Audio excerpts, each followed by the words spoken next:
We had a worldview, Republican and Democratic presidents alike, from Harry Truman to George Bush, stood for freedom and stood for certain propositions that would make America strong.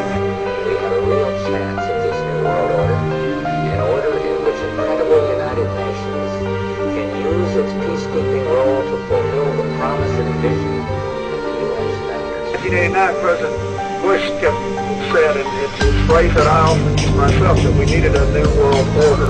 As we move on to this related story, the anti-Hamas bill that passed in the House yesterday was heavily supported by AIPAC, the American Israel Public Affairs Committee.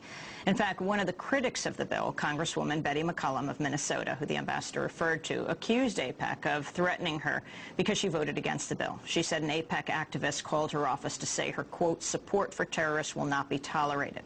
Well, we turn now to look at this recent study that's caused an uproar in the academic community and in the media. The study is called The Israel Lobby in U.S. Foreign Policy. The authors of the paper are Professor Stephen Walt of Harvard University and John Mearsheimer of the University of Chicago.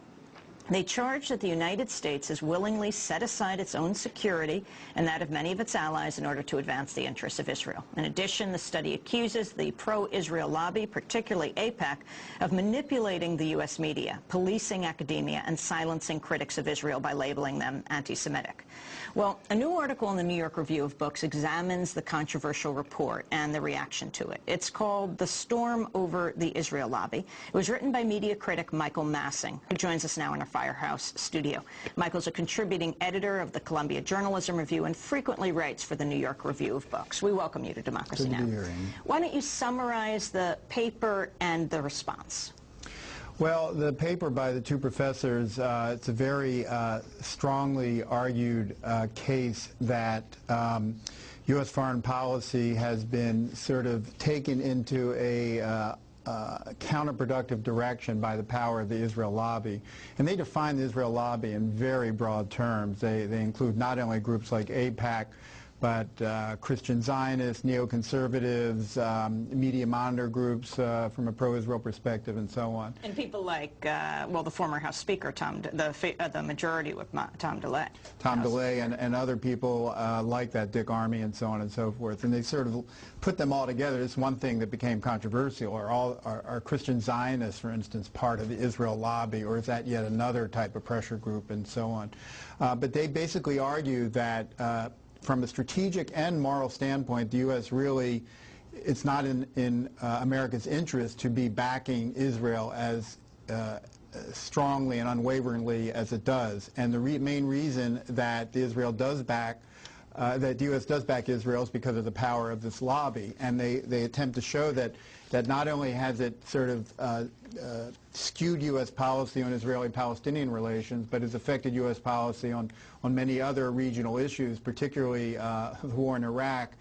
They claim that U.S. would not have gone to war against Iraq had it not been for the threat that Iraq posed to Israel, and had it not been for the support for Israel in this country through the Israel lobby. And the reaction, was just tumultuous.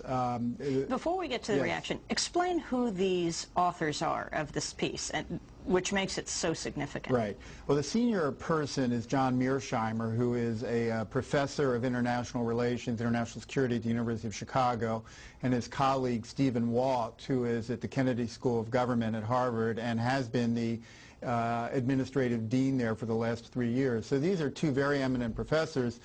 More so, they're sort of rather, I don't know, they're realists, basically. They come out of the sort of Brzezinski school of international relations, that international policy should be based on national interest, and they are writing from the perspective that U.S. policy in the Mideast, particularly U.S. support for Israel to the extent it's been, has not been in the U.S. interest. So very impeccable establishment credentials, which is one reason why they're taking such a strong position, created such a stir. And the piece went up on the Harvard University website. Well, it's interesting. It originally was commissioned by the Atlantic Monthly, and they wrote it for the Atlantic, but the Atlantic ultimately rejected the piece, and it made its way circuitously to the London Review of Books, which said, we want this, we want you to have even more about the Israel lobby in it. And so the piece appeared there in March and simultaneously went up on the website of the Kennedy School.